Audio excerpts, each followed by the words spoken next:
Hi guys, welcome back to my channel, and today what we're going to be doing is reacting to, and I'm going to be giving my musical review of Malta's song for this year's Eurovision Song Contest. Now some of you are probably thinking, but Rachel, you've already done Malta's song. Well, they decided to change the song. Now some of you also might be thinking, why the hell have they changed their song? Well, it is allowed because in the contract for MESC, all the artists are allowed to at any point revamp or change their song if it's selected for Eurovision. So Emma Muscat was selected with her song Out of Sight. That song is literally gone. It is out of sight, no pun intended. They've changed the song. Now some of you may be thinking, oh Rachel, is that the kind of thing that would upset you? Yeah, a little bit. I mean, on the one hand, all the MESC contestants would have known this was coming because it's in the clause of the contract they signed, so they know, for instance, that whoever won the contest could change their song. But what angers me a little bit is that it's not very sportsmanlike, and there's a majority of the Maltese public who spent money on televotes to vote for Out of Sight, and that song is no longer representing them at Eurovision. It just makes me think that national final felt like a complete waste of time. There was no point in having a national final where it felt like the winner was predetermined anyway. They should have just had Emma Muscat, had 5 songs in contention for her, and let the public decide which song it was going to be. Because if they had this song, I Am What I Am, clearly already ready to go, it doesn't feel quite right to me. But let me know what you guys think.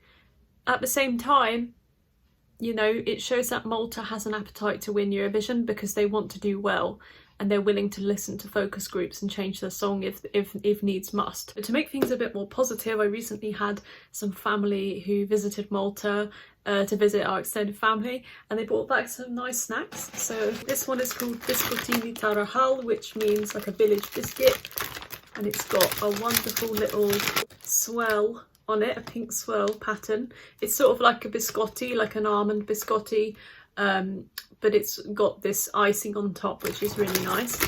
And they also brought back la ghiottineria, which I think is Italian. It means like the delicacy biscuit. And let's have a try of this. This is called cantuccini al cioccolato, and I hope I pronounced that correctly. I probably sounded like someone off Only Fools and Horses trying to speak Italian. But yeah, just to lighten the mood a little bit, let's have a biscuit and then I'll react to the song. Oh god, it's lovely. But if you have dentures, you should probably stay away from this. Anyway, let's get straight into this. Stay tuned to the end of the video where I'll be giving my score of this song, an updated score, and subscribe if you haven't already. And anyone watching from Malta, Shem, Kifinti, and I hope you're having a good evening.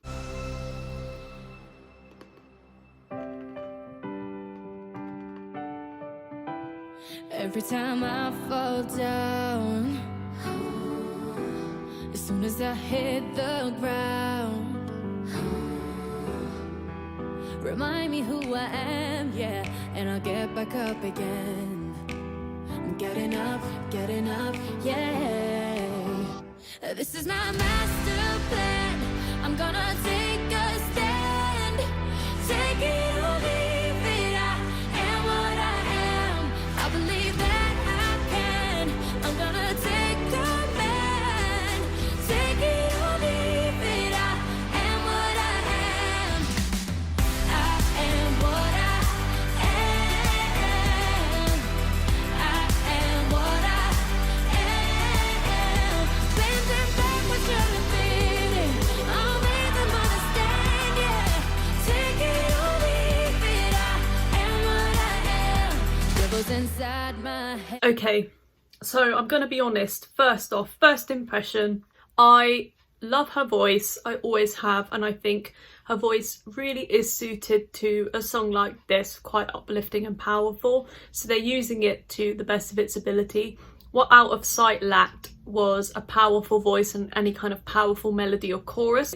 So this is slightly making up for it, but I have to say There's nothing Maltese about this, and I know that Malta doesn't particularly have a pop music industry that people flock to, for instance, for inspiration, but this just sounds like, you know, straight from Melfest. It feels like a Swedish song. There's something very dotter about it, you know, Little Tot. It's reminding me of that. It's reminding me of the Mamas. It's reminding me of John Lundvik. It's reminding me of so many Swedish songs. And on the one hand, that's okay, but I just feel like there's something very shallow, very, very shallow about this music. Firstly, you've got a very basic chord progression, and I don't mean to be rude. I'm just reviewing the song from a musician's perspective. This is what I'm hearing. A 4-chord progression, which is actually one of the most formulaic and used chord progressions in all popular music. I genuinely don't think a single song in this year's Eurovision Song Contest uses this chord progression, which, you know, makes me happy, but the fact that Malta has resorted to this generic thing has upset me slightly. Whilst Out of Sight did have a couple more extra chords and layered harmonies and use of some interesting chords with the piano, here it's literally just primary chords in the root position, which is the most basic you can get.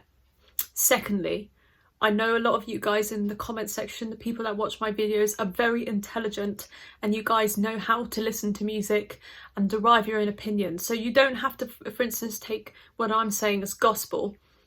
But this is kind of something I always think about. When they shove vocals in a song, gospel choir vocals, and then the song itself is just very mediocre, to me, that is literally just trying to force something that isn't going to happen. When you put a gospel choir like that in a song, all it does is just try and create something, create an atmosphere that doesn't need to be there, because surely a song itself should stand up head and shoulders without having an extra boost like that.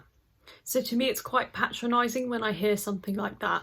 And it works in some instances, like in actual gospel music, but something just very hollow like this, even though I do like the message of it, musically, melody-wise, lyrics-wise, it's all just a little bit hollow, a little bit shallow, a little bit generic. When you shove a gospel choir in there, it's sort of like someone saying, oh my god, how do we make this more uplifting? Oh, let's just get a gospel singer in there and see if that works.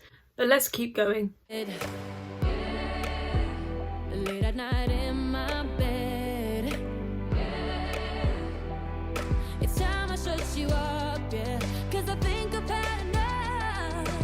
I've had enough, yeah. This is my master plan. I'm gonna take a stand. Take it or leave it. I am what I am. I believe that I can. I'm gonna take command. Take it or leave it. I am what I am. I am what I am. I am what I am.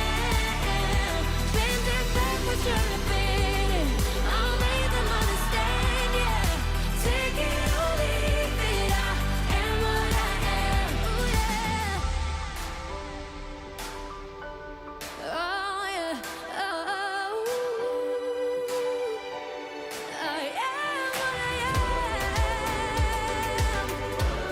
I am what I am. Very good vocal. This is my master plan. I'm gonna take a stand. Take it or leave it. I am what I am. I believe that I can. I'm gonna take command. Take it or leave it. I am what I am. I am what I am. I am what I am. Bending backwards, trying to fit in. I'll make them understand, yeah. Take it or leave it. I am what I am. Look, guys, it's good. It's good.